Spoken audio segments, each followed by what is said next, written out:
It was the kind of winter night that made the world feel smaller. Snow fell in heavy sheets. The wind battered the mountains without mercy. Inside a remote cabin, a young woman sat alone by the fire, counting logs, trying to stretch warmth through the night. Then she heard it. A knock. Faint at first, almost lost to the storm, but desperate enough to stop her breath. She told herself not to open the door. She had learned that lesson the hard way. But when she looked through the frosted glass and saw a man barely standing, and a sick child clinging to him, shaking from the cold, she made a choice that would change everything. She let them in. She gave them food. She gave them shelter. What she didn't know, what she couldn't have known, was that the man she had just saved was not a stranger at all. He was someone who would one day reshape her entire life. Before we begin, take a moment and let us know where you're watching from. We read every comment. Now, this is how it all began. The storm had already swallowed the mountain. Snow slammed against the cabin windows, the wind howling like it was trying to tear the place apart. Inside, Maya sat close to the fireplace, rubbing her hands together, stretching the last of the warmth she had left. The power had gone out hours ago. Her phone was dead. She was alone. Then she heard it. A knock. Maya stiffened. No one came up this road in weather like this. Not at night. Not during a storm. Another knock followed, weaker this time. Go away, she called, her voice shaking more than she liked. There's no help here. Silence. Then a man's voice, rough and strained. Please. I'm not here to hurt anyone. My daughter is sick. Maya moved toward the window despite herself. Through the frost, she saw them. A man, soaked and trembling. A small child clinging to him, her head tucked into his chest. The girl coughed. Hard. Maya stepped back from the door. Her grip tightened around the fire poker. I don't let strangers inside, she said. Especially not men. I understand, the man said quickly. I wouldn't ask if I had a choice. We just need one night. She's freezing. The child coughed again, her body shaking. Maya cursed under her breath. She slid the bolt free and cracked the door open. Cold air rushed in, biting at her legs. Inside, she said. Now. The man didn't argue. He carried the girl straight in, relief written all over his face. Thank you, he said, breathless. Maya shut the door and bolted it tight. Sit by the fire, she said, keeping her distance. Don't touch anything else. He nodded and gently lowered the child onto the couch, wrapping his jacket around her. Maya watched closely, ready to react. This was supposed to be one night. She didn't know yet that nothing about this night would stay small. The man eased the child onto the couch, keeping one arm around her as she shivered. Maya stayed near the door, the fire poker still in her hand. What's your name? She asked. Damien, he said. This is Nina. She's 6. Nina's eyes fluttered open for a second. She looked at Maya, then coughed, sharp and deep, before curling back into Damien's chest. Maya frowned. That doesn't sound like a simple cold. She was fine this morning, Damien said. Then the fever hit. The car broke down before I could get her to her grandmother's place. Maya didn't answer. She went into the kitchen and returned with 2 towels. Dry her first, she said, tossing one to him. Then yourself.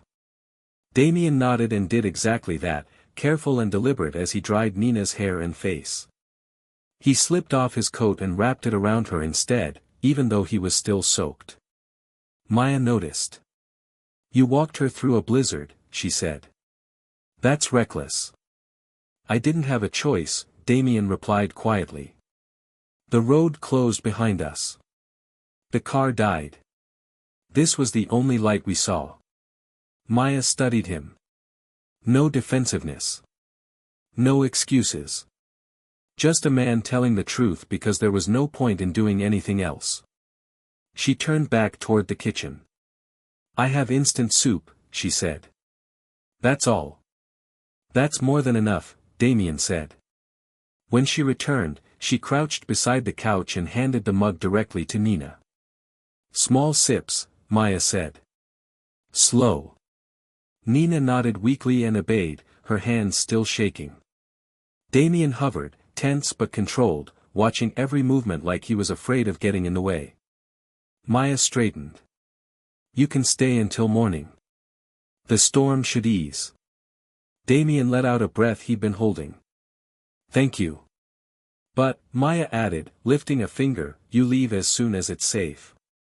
He nodded immediately. "Of course." Nina's eyelids grew heavy as the warmth settled in. Within minutes, she drifted off, her head resting against Damien's arm. The room fell quiet except for the fire and the wind outside. "You don't have to stay awake," Damien said softly. "I do," Maya replied without looking at him. He gave a tired, understanding smile. "Fair." Maya sat across from them, eyes on the fire, counting Nina's breaths as they evened out. One night, she told herself. Just one. The power died without warning. The single lamp near the kitchen flickered once, then went dark, plunging the cabin into shadow.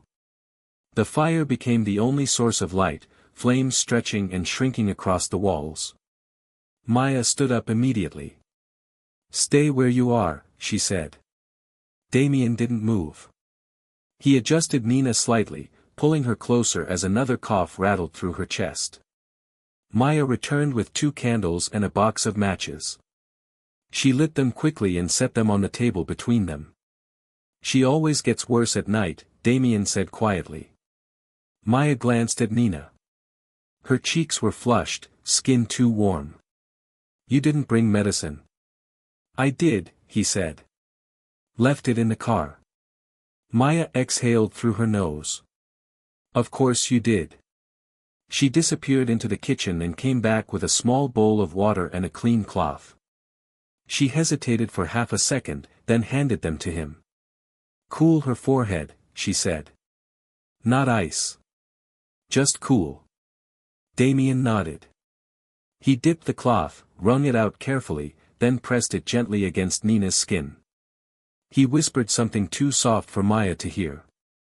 She turned away, pretending to check the fire. A minute passed. Then another. When she looked back, Damien was still there, patient, steady. He lifted the cloth, rinsed it, folded it neatly, and set it aside exactly where it belonged, like he was afraid of disturbing anything that wasn't his. Maya noticed that too. "She likes chicken noodle soup," Damien said after a moment, his voice low. "Her mother used to make it when she was sick." Maya didn't respond right away. "She passed," Damien added. "A few years ago." "I'm sorry," Maya said, and meant it. He nodded once. "It's just us now." Nina stirred, murmuring something unintelligible. Damien leaned closer, brushing damp hair from her face. "It's okay," he whispered. "I've got you." Maya felt something tighten in her chest. She stood abruptly. "I have a blanket," she said. "I'll get it." In the back room, she opened the linen closet and stared at the stack of folded blankets. Her hand hovered, then reached for the one on top, the softest, the one she never used. When she returned, Damien was sitting on the floor beside the couch, Nina's small hand wrapped around his finger. He didn't notice Maya at first. She watched him wipe Nina's face again, slow and careful, like time didn't exist outside that moment. Maya cleared her throat. He looked up, startled. "Here," she said, handing him the blanket. "She'll sleep better." Damien took it gently. Their fingers brushed. "Thank you," he said, quieter this time. Maya sat back down, closer to the fire than before. The storm howled outside, but inside, something had shifted. Neither of them said it out loud. But it no longer felt like three strangers sharing a room. Nina slept longer this time. Her breathing was still uneven, but the coughing had softened, spaced farther apart. Damien stayed on the floor beside the couch, back against it, one hand resting lightly over the blanket as if afraid she might disappear if he let go. Maya watched from across the room. "You can use the couch," she said. "You'll freeze down there." "I'm fine," Damien replied. "If she wakes up, I'll feel it." Maya nodded once. She didn't argue. She moved to the kitchen, poured herself a cup of water, then leaned against the counter, eyes still tracking the living room. The storm showed no signs of slowing.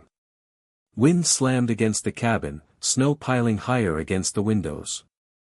"They said it would be bad," Damien said quietly. "Didn't think it would be this bad." "They always say that," Maya replied. "People still underestimate the mountain." A pause. "I wasn't supposed to be here," Damien said. Maya glanced at him. "None of us ever are." He let out a short breath, almost a laugh, but not quite. "Fair point." The fire cracked loudly. Nina stirred but didn't wake. Maya walked over and adjusted another log, sparks jumping up the chimney. "You can stay calm tonight," she said, not looking at him. "Storm should ease by morning." Damien nodded. "One night. That's all we need." Maya straightened. "That's all I'm offering." "I know," he said quickly. "And I won't forget it." She met his eyes for the first time since he'd come in. "Good," she said. "Because I won't either." Silence settled again, heavier now, but not uncomfortable. The kind that came when people stopped pretending. After a while, Damien spoke again. "You didn't have to help us." Maya shrugged. "Didn't have much choice." "You always have a choice," he said gently. "You chose us." Maya didn't answer. She turned off the remaining lamp and picked up one of the candles. "I'm sleeping in the back," she said. "Yell if she gets worse." He nodded. "I will." She paused at the doorway, looking back at the sight she hadn't expected to see tonight, a father asleep on the floor, one hand resting on a small blanket-covered form, firelight flickering over both of them. For the first time in a long while, Maya didn't feel alone in her own house. She closed the door quietly behind her. Outside, the storm raged on. Inside, for one night at least, everyone was safe. Morning didn't bring silence. It brought more snow. Maya woke to the sound of wind scraping along the cabin walls. She sat up, already knowing what she'd see before she checked the window. White. Everywhere. Thick and unbroken. They weren't going anywhere. She pulled on her sweater and stepped back into the living room. Damien was awake, sitting on the edge of the couch. Nina was curled beside him, still asleep, the blanket tucked tight around her shoulders. Her breathing was shallow but steady. "She slept through the night," he said quietly, like he didn't want to risk breaking it. Maya nodded. "That's good." "She's still warm," he added. "Fever's not worse." "Good," Maya repeated. She went into the kitchen and set water to boil. The routine helped, movement, purpose. She handed Damien another mug of soup and watched Nina take a few careful sips when she woke. Outside, the wind howled again. "They won't plow the road today," Maya said, glancing at the window. "County doesn't bother until storms pass completely." Damien met her eyes. "Then we're stuck. For now." "I'm sorry," he said immediately. Maya waved it off. "Not your fault. Storm decides." A few hours later, Damien was outside chopping wood, snow collecting on his shoulders as he worked. Maya watched from the window for a moment before turning back to the kitchen. She mixed dough, slid biscuits into the oven, fixed a leak by the back door with a towel and a bucket. When Damien came back in, stamping snow from his boots. He tightened a loose hinge on the door without asking. "You didn't have to do that," Maya said. "Habit," he replied. "Feels wrong not to." Nina's cough returned in the afternoon. Maya didn't hesitate. She brewed ginger tea, cooled it, held the cup steady while Nina drank. When Nina grew restless, Maya sat beside her and told a simple story, nothing magical, just a girl who got lost in a storm and found her way back. Damien watched from across the room, silent. By evening, the cabin felt different. Not crowded. Not tense. Just occupied. Nina pulled out the notebook Maya had given her and began to draw. When she finished, she held it up proudly. "That's you," she said, pointing to a figure opening a door. "And that's us." Maya stared at the drawing. She didn't speak. Damien looked at her, something unreadable in his eyes. Outside, the storm began to ease. Inside, Maya realized something quietly, almost unwillingly. This wasn't just one night anymore. The storm broke sometime before dawn. Not all at once. Not dramatically. The wind softened first, then the snow thinned into a slow, quiet fall. By morning, the world outside the cabin was buried but still. The kind of stillness that meant the mountain had finally decided to rest. Maya stood on the porch, pulling her coat tighter around her. The road was barely visible beneath the snow, but she could see where the plow had passed sometime during the night. One narrow path carved through the white. She went back inside. Damien and Nina were still asleep on the couch. Nina was curled on her side, her color better now, the tightness in her breathing eased.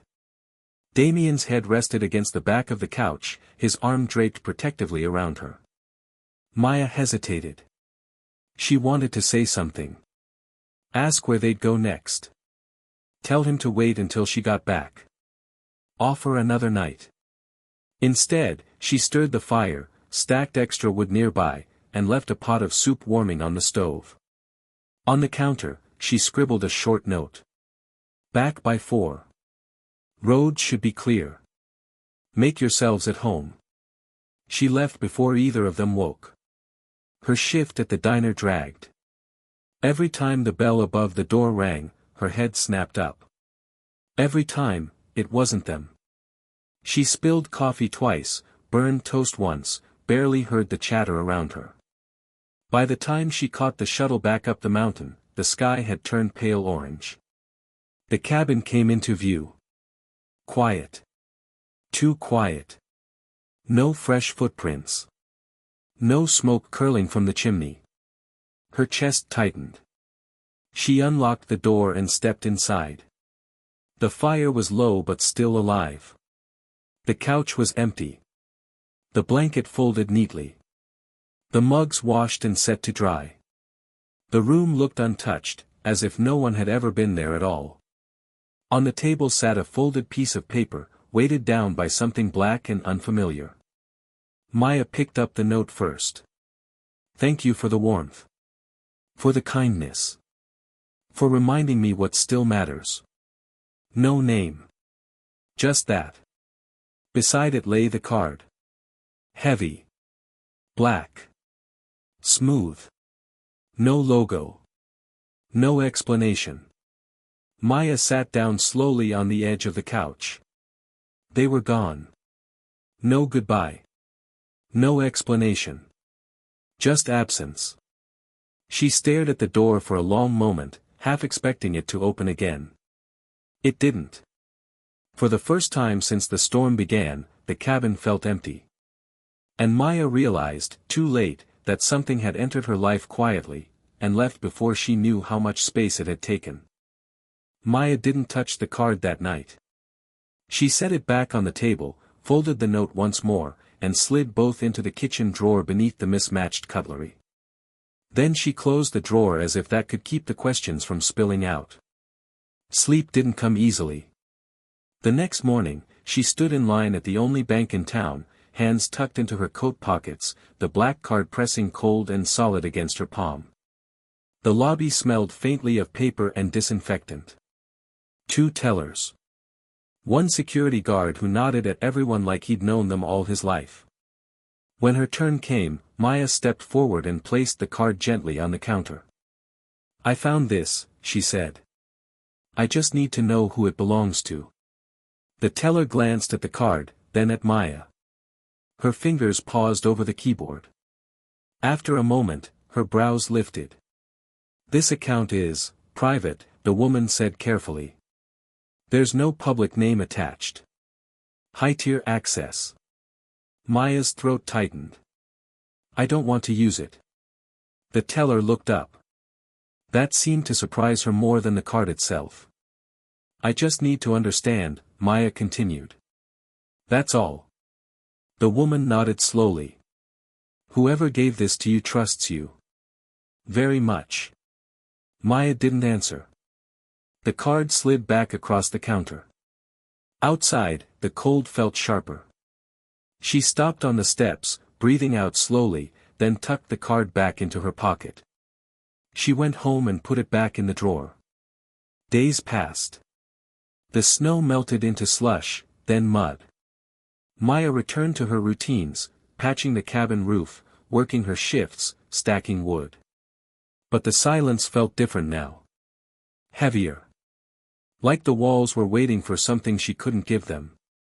Then, one Monday morning, she walked to the small library where she worked part-time and found a sign taped to the door.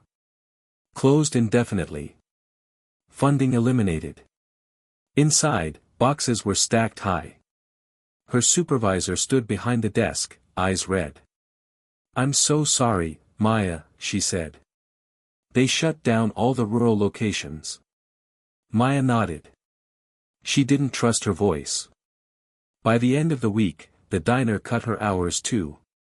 Fewer tourists. Fewer tips. Less everything. Bills piled up. The woodpile shrank. Her savings dipped into numbers she didn't like to look at. One evening, she opened the drawer and stared at the card again. She closed it without taking it out. Then, on a gray Wednesday afternoon, a thick envelope appeared beneath her door. Her name was written on the front. Careful. Deliberate. Maya opened it slowly. Inside was a single page. An invitation. Her breath caught as she read the name at the bottom. Damien. She sat down hard on the couch, the letter trembling in her hands. The storm hadn't ended her story after all. It had only paused it. The building didn't look real.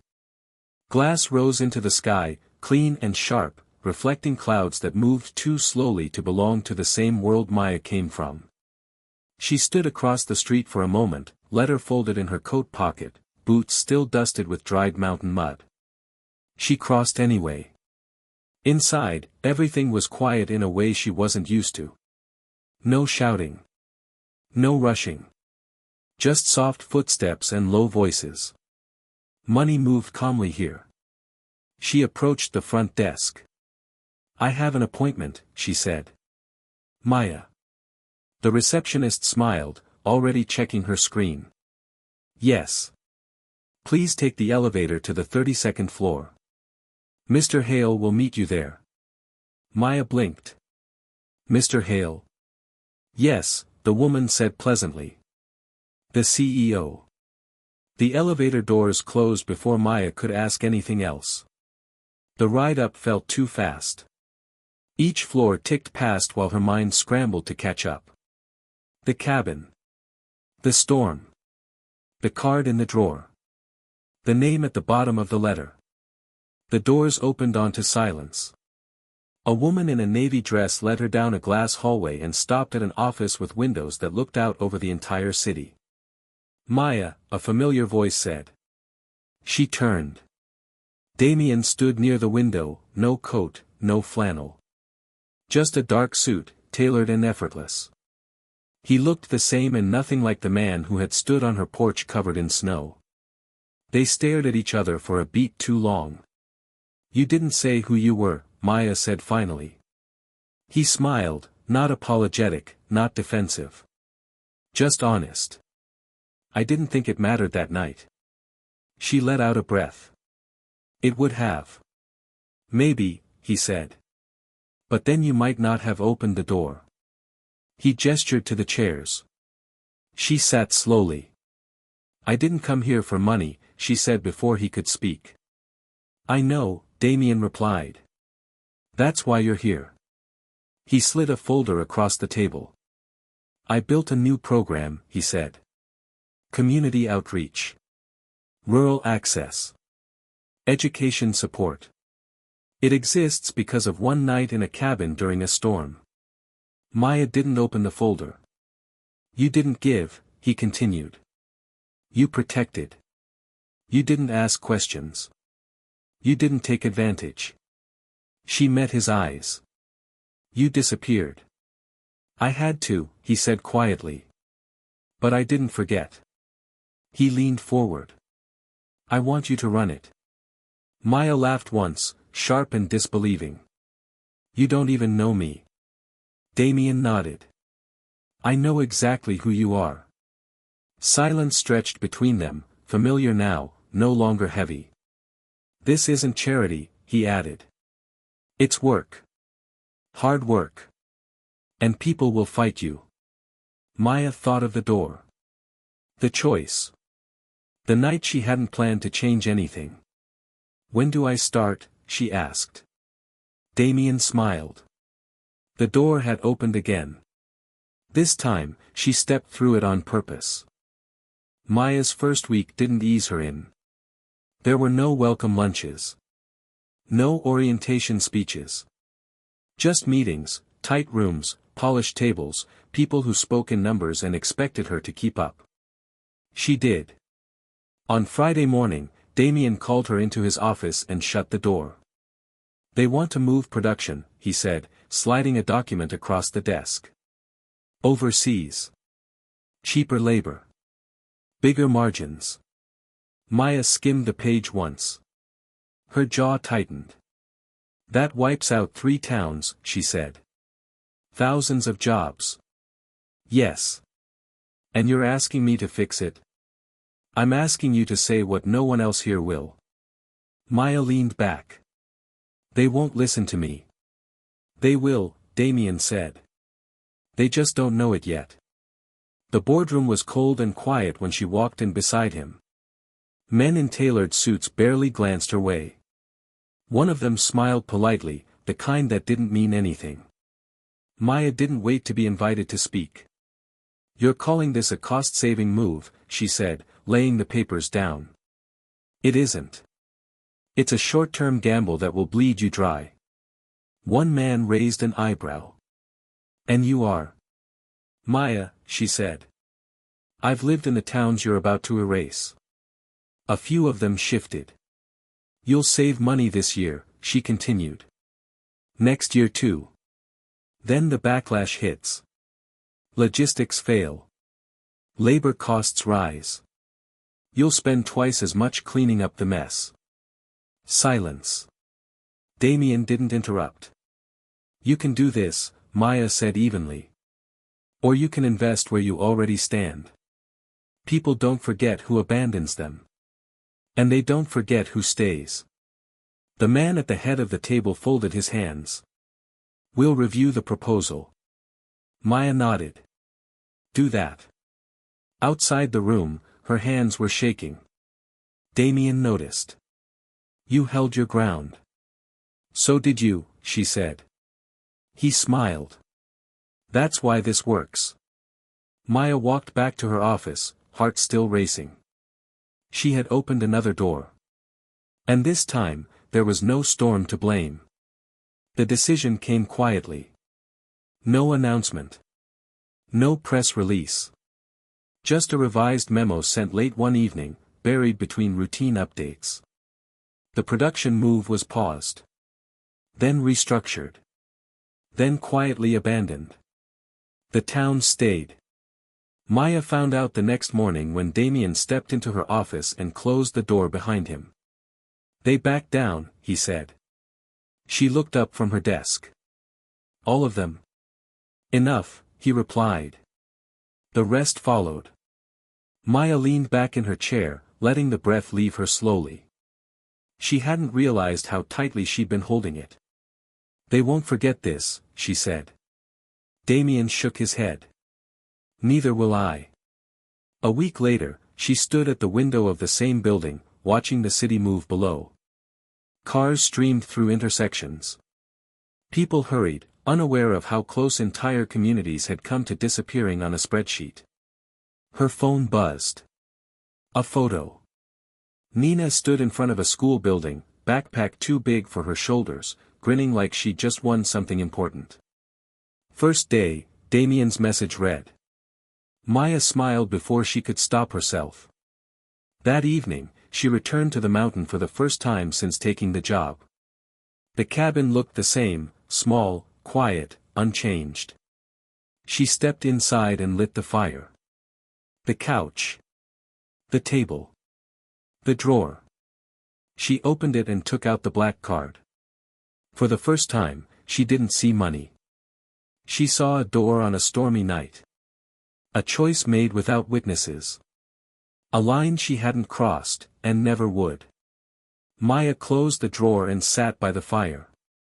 Some things were meant to be kept. Others were meant to be passed on. The first center opened quietly. No ribbon. No cameras. Just a converted brick building on the edge of a town most people had stopped driving through. Maya stood near the entrance as families filtered in, parents holding paperwork, kids tugging at sleeves, unsure but hopeful. Inside, the space smelled of fresh paint and coffee. Tables lined one wall. Computers hummed softly along another. A hand-painted sign near the door read, "Community Access Program." Maya watched as a woman she recognized from the diner days paused at the threshold, scanning the room like it might disappear if she stepped too far in. "You're early," a voice said beside her. Maya turned. Damien stood there, coat off, sleeves rolled up. "Not the CEO today. Just present." "Couldn't sleep," she said. "Didn't want to miss it." He nodded. Neither did Nina. As if on cue, a familiar laugh cut through the low murmur of the room. Nina ran toward her, taller now, healthier, hair pulled back into a messy ponytail. She stopped just short of colliding with Maya and grinned. "Look," she said, pointing behind her. "They have books. And computers. And snacks." Maya crouched slightly to her level. "Sounds like trouble." Nina smiled wider. "The good kind." Damien watched them, something soft settling into his expression. "She still talks about the cabin," he said. "About the door." Maya straightened. "So do I." A man approached, holding a clipboard, nerves written all over his face. "Ms. Carter?" "We're ready when you are." Maya nodded and stepped forward. She didn't raise her voice when she spoke. She didn't need to. "This place exists," she said, "because people deserve help before they're desperate. Not after." Heads nodded. Some eyes shone. Later, as the crowd thinned, Maya stood outside, watching the sun dip behind the buildings. Damien joined her, hands in his pockets. "You built something real," he said. Maya shook her head. "We did." Across the street, Nina waved, already making herself at home. Maya watched her, then glanced back at the door of the center as it closed gently behind the last family. Some doors were meant to be opened once. Others were meant to stay open. Years later, the cabin still stood. The road leading up to it had been widened now, the edges marked clearly, the mountain a little less unforgiving than it once was. Maya parked beside the porch and stepped out into the cold air, pulling her coat tighter as she took in the familiar sight. She hadn't sold it. Some things didn't need replacing. Inside, the fire caught quickly. She sat in the same spot by the hearth, hands extended toward the warmth, listening to the quiet settle the way it always had. The drawer in the kitchen was still there. The black card was still inside. Untouched. Her phone buzzed. A photo appeared on the screen. Nina, older now, confident, standing on a school stage with a certificate in her hands and a smile that reached her eyes. Accepted, the message read. Maya smiled to herself. Outside, headlights appeared on the road below. A car slowed, then turned into the drive. Maya didn't rush to the door. She didn't need to. A knock came anyway. She stood, crossed the room, and opened it. Damien stood there, snow dusting his coat, older too, but steady. Familiar. Behind him, Nina waved. You gonna make us stand out here all night? Maya stepped aside, holding the door open. Come in, she said. It's warm. They crossed the threshold together. The fire crackled. The door closed softly behind them. This time, Maya didn't wonder whether opening it was a mistake. She already knew the answer. Some choices don't just change a night. They change everything that follows. If this story moved you, take a moment to let us know in the comments.